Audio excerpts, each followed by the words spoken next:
ठरलं तर मग या मालिकेच्या पुढील भागात आपण एक भावनिक आणि धक्कादायक वळण पाहणार आहोत. सायली आता एक एक करून सगळ्यांना डायनिंग टेबलवरती जेवायला बसवते. तिच्या चेहऱ्यावर शांतता आहे, पण मनात वादळ आहे. ती सगळ्यांना म्हणते, प्रियामुळे सगळ्यांना कितीही त्रास होत असला तरी त्याचा राग आपण जेवणावर काढायचा नाही. ही आपल्या घराची शिकवण आहे.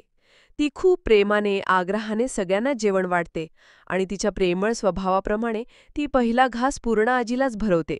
आश्चर्याची गोष्ट म्हणजे पूर्णा आजीसुद्धा सायलीच्या हातून तो घास खातात. पण ही शांतता फार काळ टिकत नाही.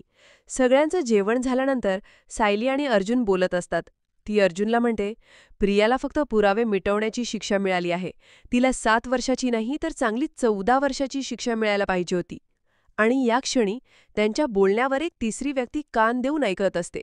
तो आहे अश्विन. तो रागानेच म्हणतो, 14 वर्षाची शिक्षा बास का प्रियाला? त्याचा आवाज थरथरतो आणि तो पुढे म्हणतो, तिला 14 वर्षाची नाही तर फाशीच व्हायला पाहिजे होती. अश्विनचा राग अनावर होतो आणि तो थेट अर्जुनवर धावून जातो. हिच्या सांगण्यावरून तो तिला जेलमध्ये टाकलंस. अर्जुनही शांत नाही. तो अश्विनला रागानेच म्हणतो, रागाच्या भरामध्ये तू काय बोलतोयस हे तुझं तुलाच कळत नाहीयेस अश्विन. अर्जुनच्या या बोलण्यावर अश्विनचा पारा आणखी चढतो. तो अर्जुनला थेट आव्हान देतो, हो, आहे माझं माझ्या बायकोवर प्रेम, कारण माझ्या बायकोचं तुझ्या बायकोसारखं नाहीये. ओठात एक आणि पोटात एक. अश्विनचे हे शब्द ऐकून सायली आणि अर्जुन यांना तर मोठा धक्काच बसतो. हद्दे हद्दे हद्दे.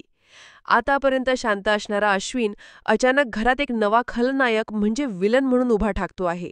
हा अश्विन कसा वागेल घरामध्ये हे आपल्याला पुढील एपिसोडमध्ये बघायला मिळेल. आता विलनची जागा ही या अश्विनने घेतलेली आहे. एका मोठ्या कौटुंबिक संघर्षाची ही नांदी आहे, जी इथेच थांबणार नाही. इथेच हा प्रोमो संपलेला आहे.